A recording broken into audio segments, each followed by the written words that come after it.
اچھا، تو آج ہم تاریخ کے ایک ایسے موڑ کو سمجھنے کی کوشش کر رہے ہیں جہاں ایک بہت ہی کامیاب وکیل محمد علی جناح اپنی پریکٹس کے عروج پر ایک بالکل مختلف راستہ چنتے ہیں، سیاست کا۔ جی ہاں۔ اور خاص طور سے ہم دیکھ رہے ہیں انڈین نیشنل کانگریس میں ان کی شمولیت کے بالکل ابتدائی دنوں کو۔ جی ہمارے پاس جو مواد ہے جناح کی سیاست میں آمد اور کانگریس سے وابستگی کے عنوان سے، وہ اس پوری تبدیلی پر اور ان کے شروعاتی کردار پر کافی تفصیل سے بات کرتا ہے۔ بالکل۔ تو ہمارا مقصد صرف یہ نہیں کہ وہ سیاست میں کیوں آئے، بلکہ یہ سمجھنا ہے کہ ان کے شروع کے سیاسی خیالات کیا تھے، کانگریس میں ان کا کیا اثر تھا۔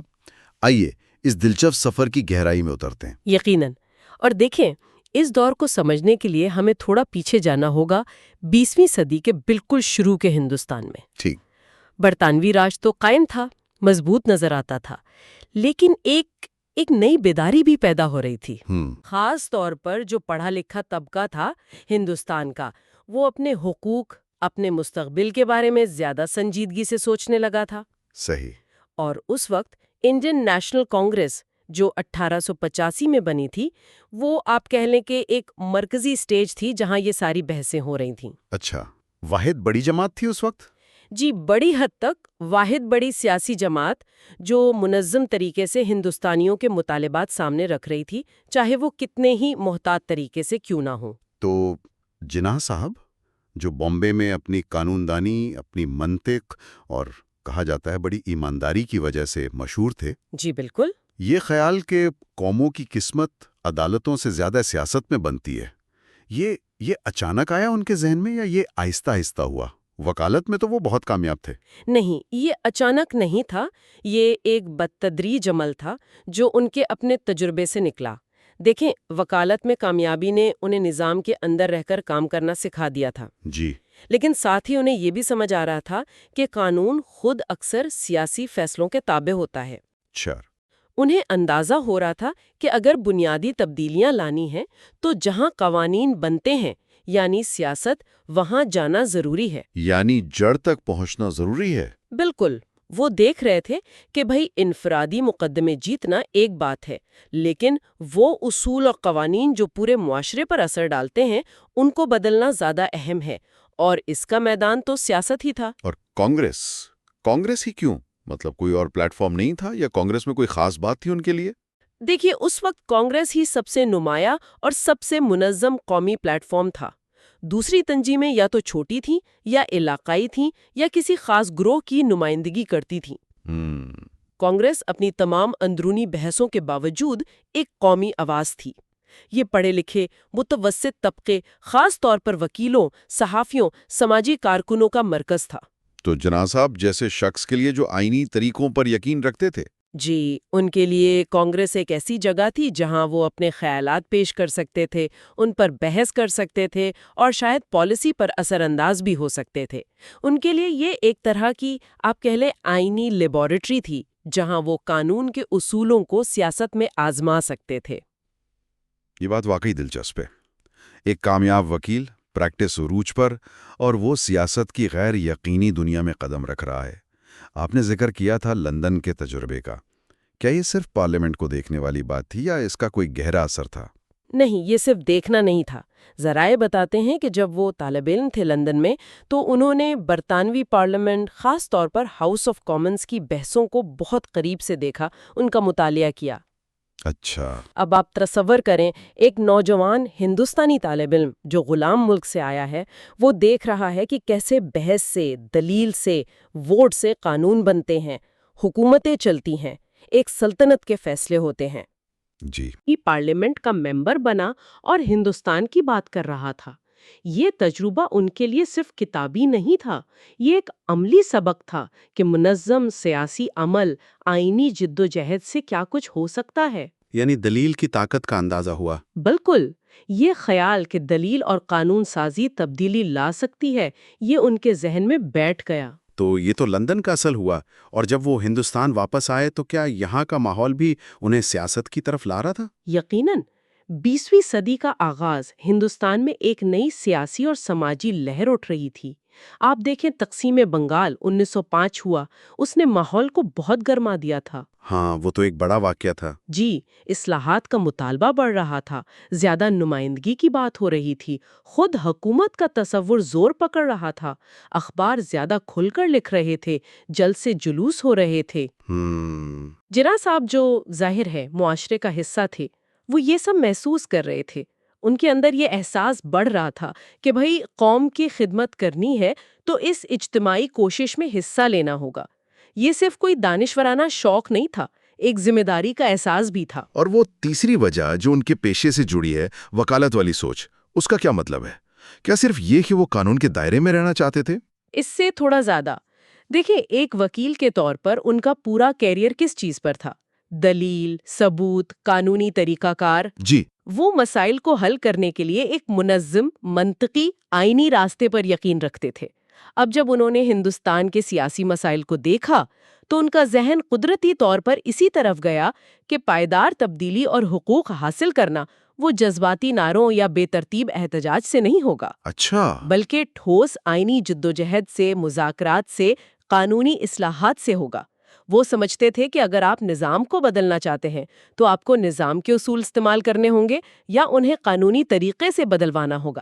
یعنی انتشار یا ہنگامہ آرائی ان کے مزاج کے خلاف تھے۔ بالکل، ان کے مزاج اور ان کی تربیت دونوں کے خلاف تھی۔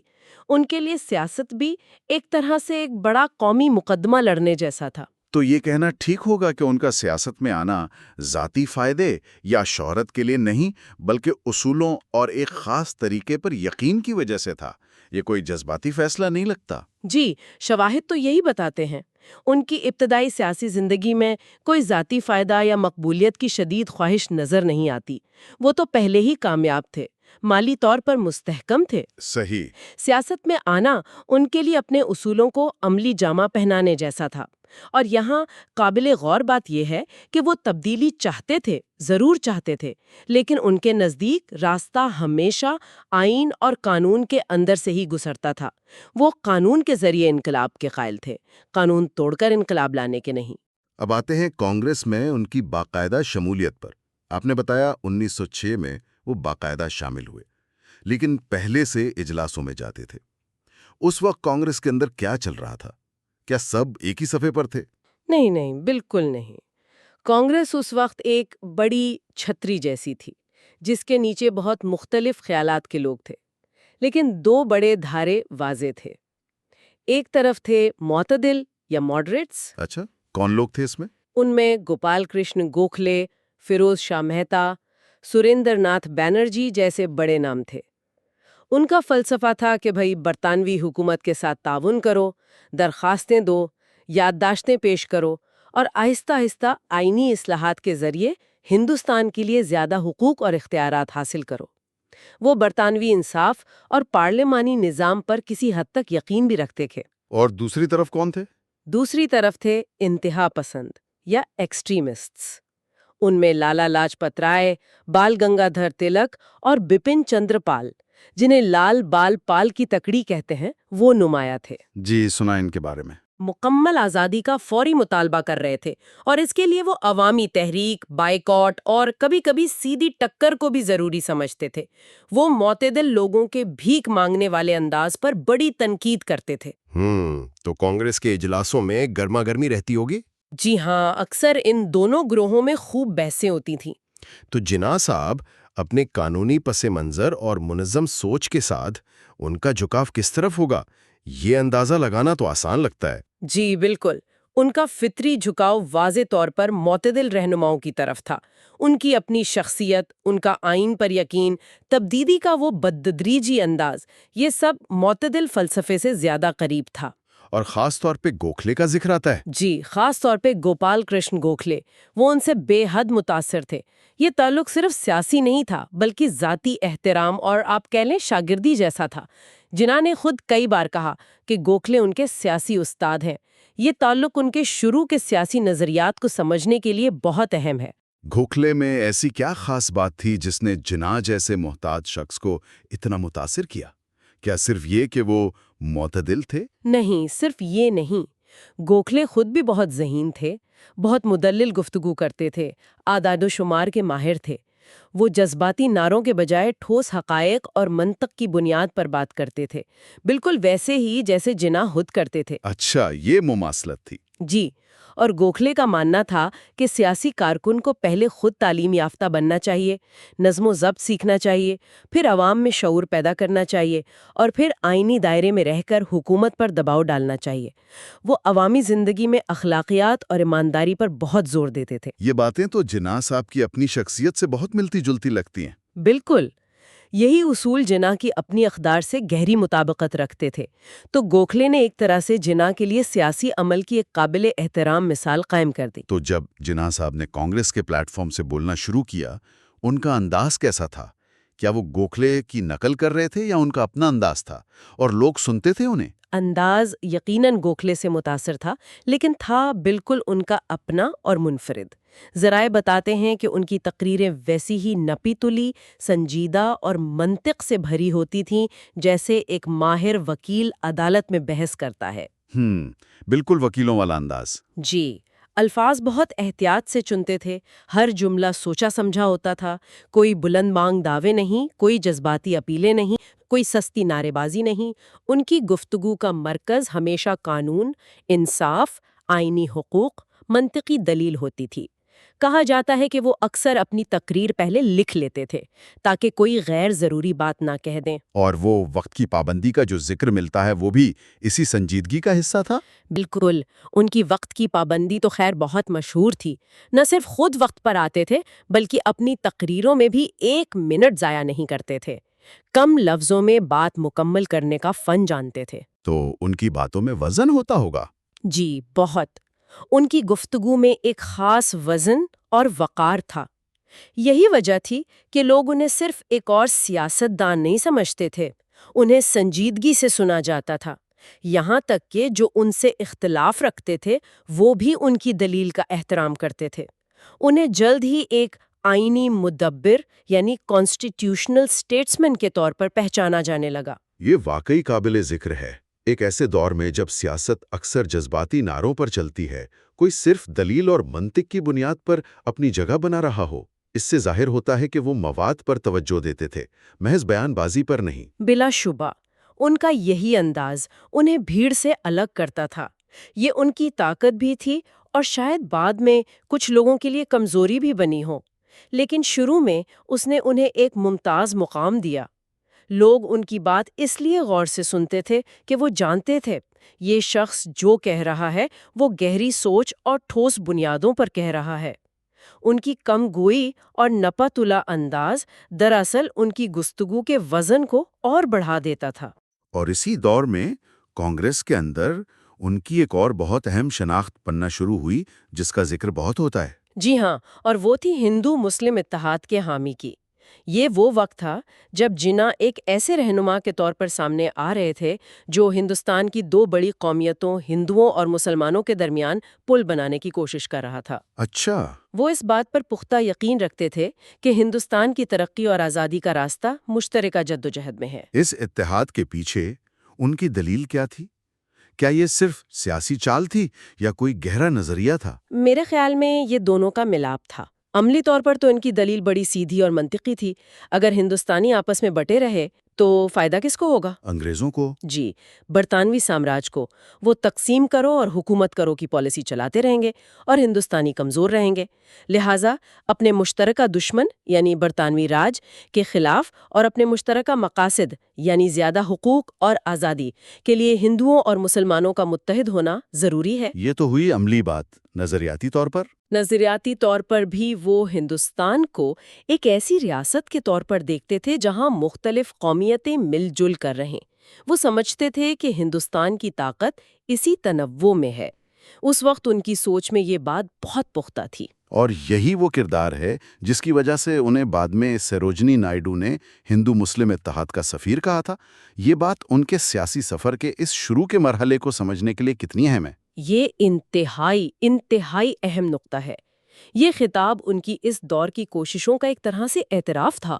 یہ سمجھنا بہت ضروری ہے کہ جناح نے اپنے سیاسی کیریئر کا آغاز ایک متحدہ ہندوستانی قومیت کے زبردست حامی کے طور پر کیا۔ متحدہ ہندوستانی قومیت؟ جی، ان کی پوری سیاست اس وقت شمولیت یعنی انکلوژن اور اتحاد کے گرد گھومتی تھی۔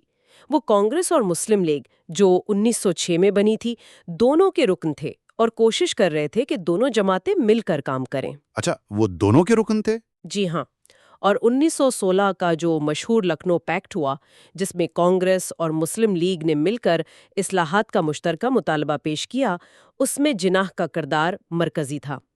علیحدگی پسندی یا تقسیم کا خیال ان کی اس وقت کی سوچ اور سیاست سے بہت دور تھا۔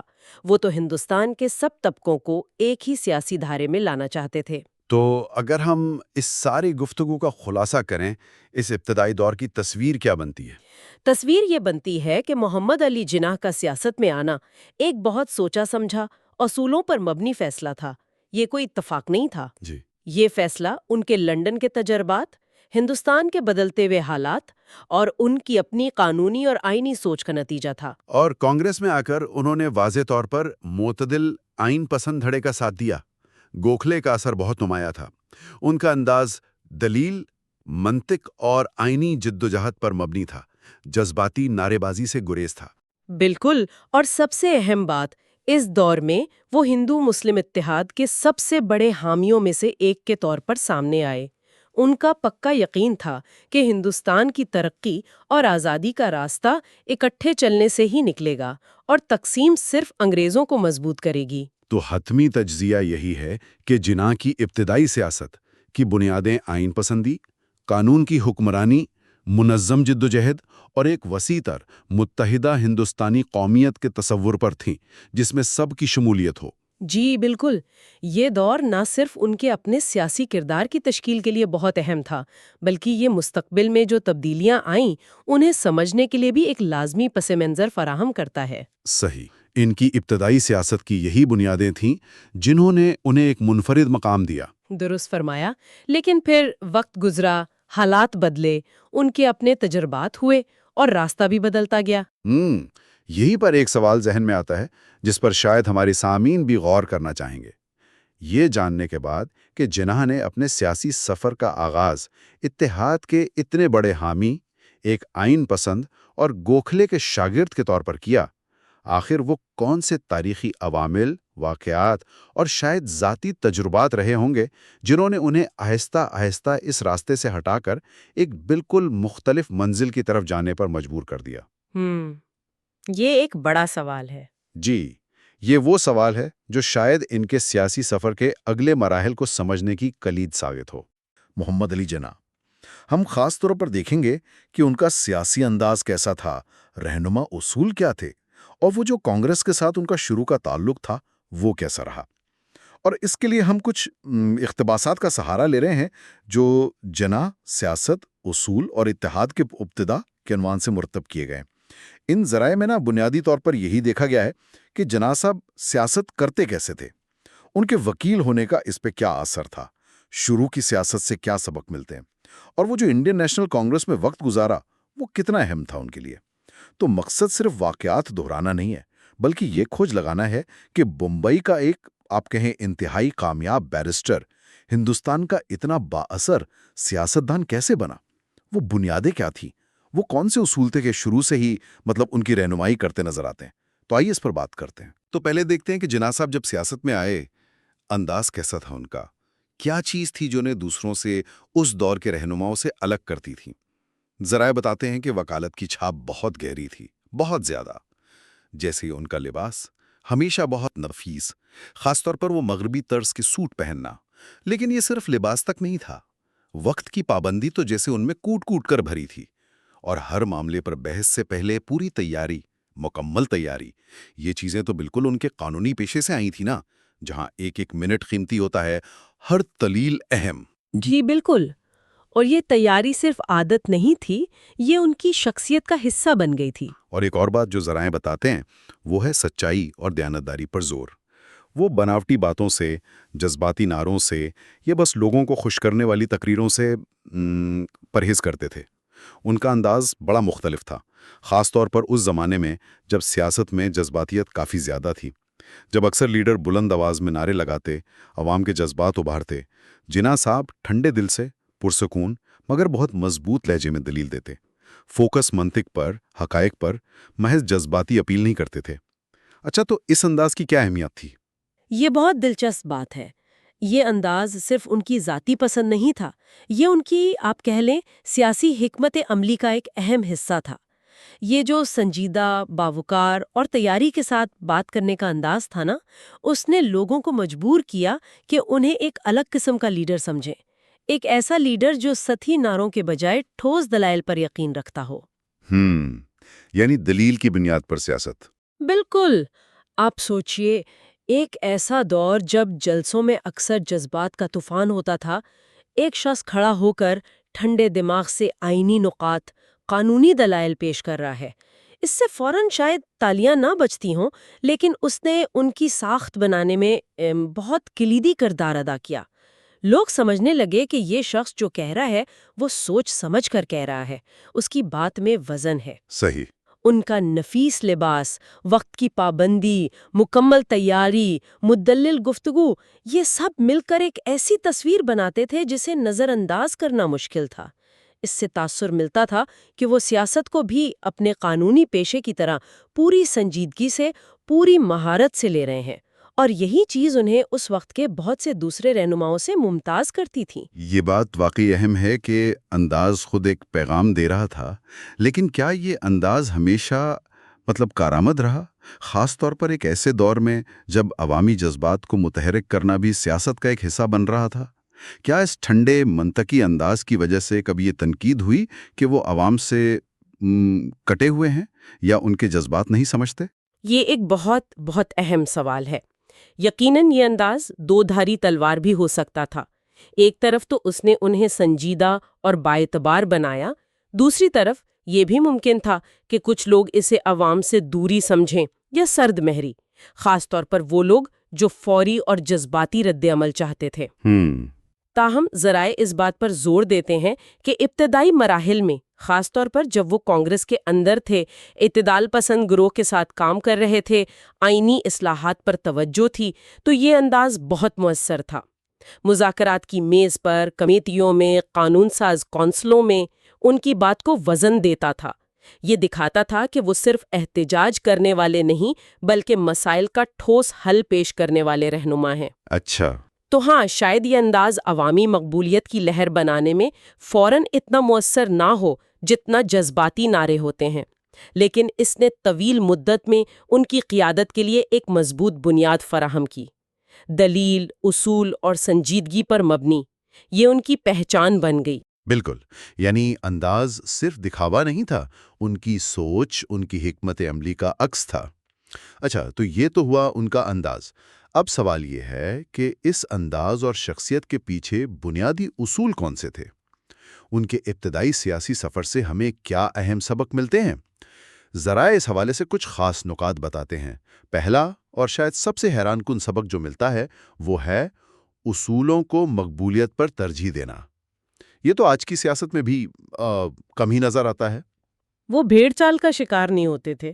اگر انہیں یقین ہوتا کہ کوئی موقف اصولاً ٹھیک ہے تو وہ اس پر ڈٹے رہتے، چاہے عوام کی اکثریت اس وقت ان کے ساتھ نہ ہو۔ بالکل، چاہے مقبولیت نہ بھی ملے۔ جی، چاہے عوام کی اکثریت ساتھ نہ ہو۔ یہ ایک ایسی حکمت عملی تھی جو شاید وقتی طور پر نقصان دہ لگی، مگر طویل مدت میں ان کی ساکھ کی بنیاد بنی۔ دوسرا اہم سبق، تقسیم کے بجائے اتحاد پر زور دینا۔ آج شاید یہ بات کچھ عجیب لگے، لیکن ان کی ابتدائی سیاست کا محور، ان کا ایک بڑا خواب ہندو مسلم اتحاد تھا۔ جی ہاں، یہ بہت اہم نکتہ ہے۔ وہ پوری شدت سے سمجھتے تھے کہ ہندوستان کی ترقی اور انگریزوں سے آزادی کے لیے تمام قومیتوں کا، خاص طور پر ہندوؤں اور مسلمانوں کا مل کر کام کرنا ضروری ہے۔ ان کی شروع کی تقریریں، ان کے اقدامات اس کوشش کا واضح ثبوت ہے۔ اور تیسرا سبق جو ان کے قانونی پس منظر سے گہرا جڑا ہے، سیاست کو افراتفری یا صرف طاقت کا کھیل نہیں بلکہ آئین اور قانون کا تسلسل سمجھنا۔ وہ سیاسی جدوجہد کو قانونی اور آئینی دائرے میں رہ کر آگے بڑھانا چاہتے تھے۔ ان کے نزدیک سیاست کا مقصد تھا عوامی نمائندگی کے ذریعے قانون سازی پر اثر انداز ہونا، نظام کے اندر رہ کر اصلاحات لانا۔ اگر ہم ان تینوں نکات کو جوڑ کر دیکھیں تو ایک بہت واضح تصویر بنتی ہے۔ اصولوں پر سمجھوتا نہ کرنا یہ ظاہر کرتا ہے کہ ان کی سیاست ذاتی مفاد یا وقتی فائدے کے بجائے نظریات پر تھی۔ یہ ایک لیڈر کی اخلاقی قوت دکھاتا ہے۔ اتحاد پر زور دینے کا مطلب ہے کہ وہ شروع میں ایک مشترکہ ہندوستانی قومیت کے تصور پر یقین رکھتے تھے، جہاں تمام کمیونٹیز مل کر رہ سکیں، ترقی کر سکیں۔ وہ جو ان کی مشہور شناخت تھی نا، ambassador of Hindu Muslim unity والی، وہ اسی دور کی پیداوار ہے۔ جی بالکل۔ یہ دکھاتا ہے کہ وہ مسائل کا حل تصادم میں نہیں بلکہ تعاون اور مفاہمت میں ڈھونڈ رہے تھے۔ صحیح۔ اور سیاست کو آئینی تسلسل سمجھنے والی بات یہ بہت گہری ہے۔ اس کا مطلب ہے کہ وہ تبدیلی کے لیے ایک منظم، قانونی اور بدتدریج راستے پر یقین رکھتے تھے۔ وہ نظام کو توڑنے کے بجائے نظام کے اندر رہ کر اسے بہتر بنانے کی کوشش کر رہے تھے۔ اچھا۔ یہ ان کی قانونی تربیت کا سیدھا نتیجہ تھا۔ یہ اصول آج بھی کسی بھی جمہوری معاشرے میں قیادت کے لیے اہم سمجھے جاتے ہیں۔ یعنی وہ ایک طرح سے سسٹم کے اندر رہ کے تبدیلی لانا چاہتے تھے؟ یہ آئین کا تسلسل والی بات واقعی سوچنے والی ہے۔ کیا اس کا یہ مطلب تھا کہ وہ انقلابی یا زیادہ ریڈیکل طریقوں کے بالکل خلاف تھے، یہاں تک کہ اگر آئینی راستے بند نظر آئیں؟ یہ ایک پیچیدہ سوال ہے۔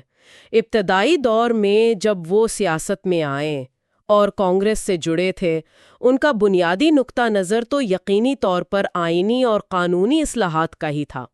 وہ برطانوی نظام حکومت کے اندر رہتے ہوئے ہندوستانیوں کے لیے زیادہ حقوق، زیادہ نمائندگی حاصل کرنے کی کوشش کر رہے تھے۔ اس وقت کے بہت سے اعتدال پسند لیڈروں کا یہی طریقہ تھا۔ تو مکمل خلاف کہنا شاید ٹھیک نہ ہو۔ جی، شاید یہ کہنا زیادہ صحیح ہو کہ ان کا ترجیحی طریقہ کار آئینی تھا۔ وہ قانون کی حکمرانی پر پختہ یقین رکھتے تھے اور سمجھتے تھے کہ پائیدار تبدیلی اسی راستے سے آئے گی۔ یقیناً بعد میں جب حالات بدلے، ان کا سیاسی راستہ بدلا، تو ان کی حکمت عملی بھی بدلی، لیکن ان کی بنیاد، ان کی تربیت ہمیشہ قانون اور آئین کے احترام پر رہی۔ یہ بھی یاد رکھنا چاہیے کہ اس وقت ہندوستان میں سیاسی حکمت عملیوں کا ایک وسیع میدان تھا۔ کچھ لوگ مکمل آزادی اور انقلابی طریقوں کے حامی تھے، کچھ اعتدال پسند اصلاحات چاہتے تھے۔ جناح صاحب شروع میں واضح طور پر دوسرے کیمپ میں تھی۔ ان کے لیے سیاست ایک سنجیدہ، قانونی اور آئینی جدوجہد تھی۔ یہ وضاحت بہت اہم ہے۔ اس سے ان کے ابتدائی کردار کو سمجھنے میں مدد ملتی ہے۔ اچھا، ان اصولوں کو عملی جامہ پہنانے کے لیے، اس آئینی جدوجہد کو آگے بڑھانے کے لیے انہیں ایک پلیٹ فارم چاہیے تھا، اور شروع میں وہ پلیٹ فارم بنا انڈین نیشنل کانگریس۔ ذرائع واضح کرتے ہیں کہ ان کا کانگریس میں جانا کوئی جذباتی یا اتفاقی فیصلہ نہیں تھا، بلکہ ایک سوچا سمجھا، ایک دانستہ قدم تھا۔ آخر کیوں؟ بالکل، اس وقت انڈین نیشنل کانگریس ہندوستان کی سب سے بڑی، منظم اور نمائندہ سیاسی جماعت سمجھی جاتی تھی۔ اگر کوئی قومی سطح پر سیاست کرنا چاہتا تھا، خاص طور پر ایک نوجوان، پڑھا لکھا اور آپ کہیں مہتواکانشی فرد جیسے جناح، تو کانگریس سب سے منطقی انتخاب تھا۔ یہ وہ پلیٹ فارم تھا جہاں سے وہ اپنی آواز زیادہ مؤثر طریقے سے اٹھا سکتے تھے، قومی دھارے کی سیاست میں شامل ہو سکتے تھے۔ صحیح۔ اور یہ شمولیت ان کے لیے صرف ایک سیاسی وابستگی نہیں تھی، یہ ایک طرح کی، آپ کہہ لیں، تربیت گاہ بھی ثابت ہوئی۔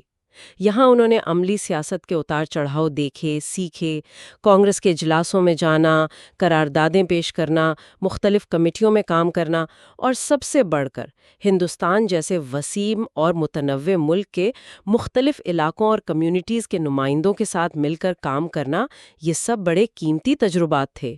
تو آپ کہہ رہی ہیں کہ کانگریس نے انہیں عملی سیاست کی وہ ٹریننگ دی جو شاید کسی کتاب سے نہیں مل سکتی تھی۔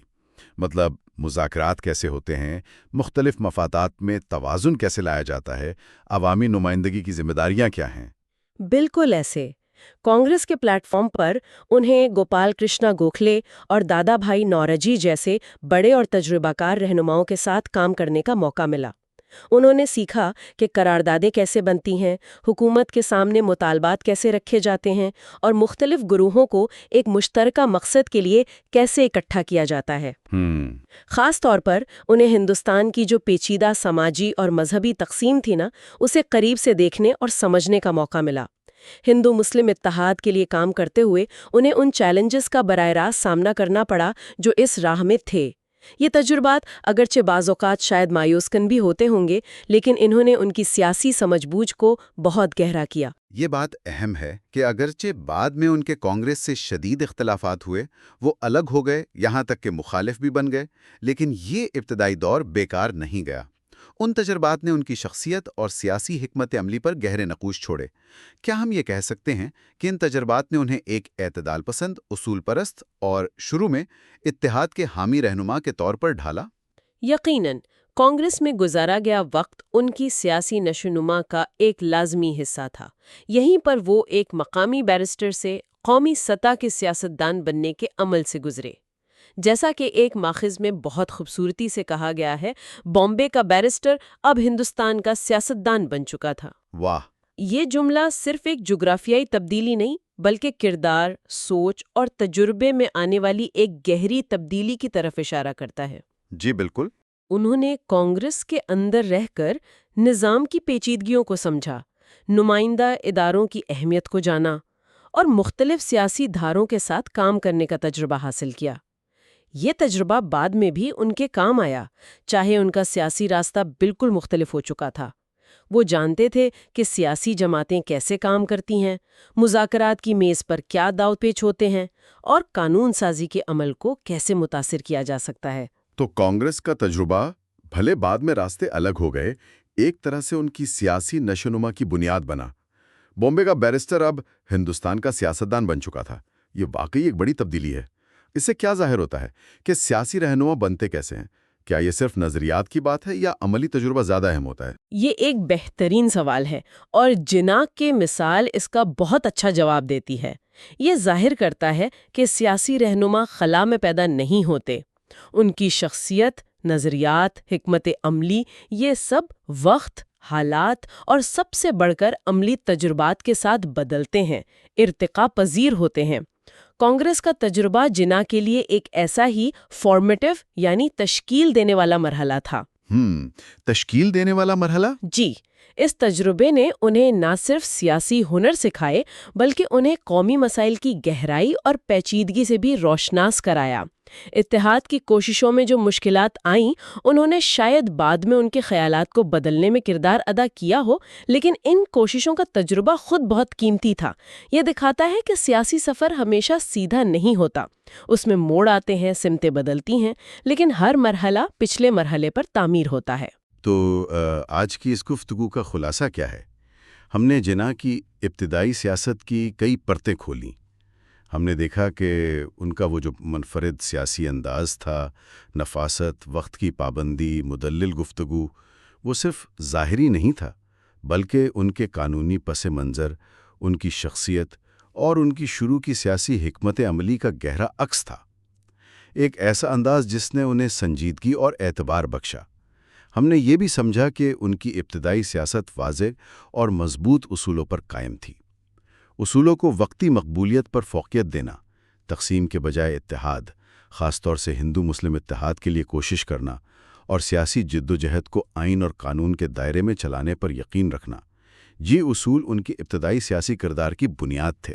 جی بالکل۔ اور آخر میں ہم نے اس بات کی اہمیت کو جانا کہ انڈین نیشنل کانگریس میں گزارا گیا وقت، باوجود بعد کے اختلافات اور علیحدگی کے، ان کی سیاسی تربیت اور نشوونما کے لیے کتنا فیصلہ کن ثابت ہوا۔